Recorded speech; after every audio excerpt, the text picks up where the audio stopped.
Fit-tieni kwart ta' din is-sena nħarġu 453 permess tal-binja għal total ta' 2118 residenza ġdida.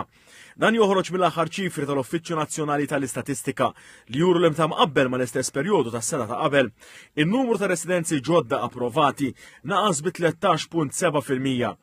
F'Malta meta mqabbel mal-istess perjodu ta' 2023, in-numru ta' residenzi ġodda approvati naqas bi 17.5%. Fil-waqt li dak f'Għawdex żdied b'aktar minn 8%.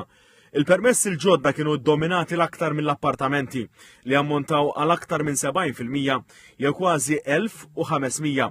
Warahom penthouses u mażonettes u imbagħad 66 ta' rest house u spazji residenzjali oħra.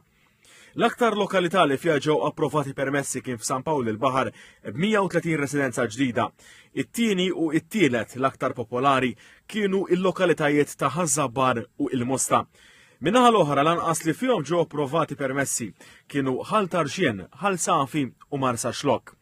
Distrettwalment l-ogħla numru ta' residenzi ġodda approvati kien fid-distrett ta' Tramuntana tal-Port, filwaqt li l-iżgħar numru kien fid-distrett tal-Punent.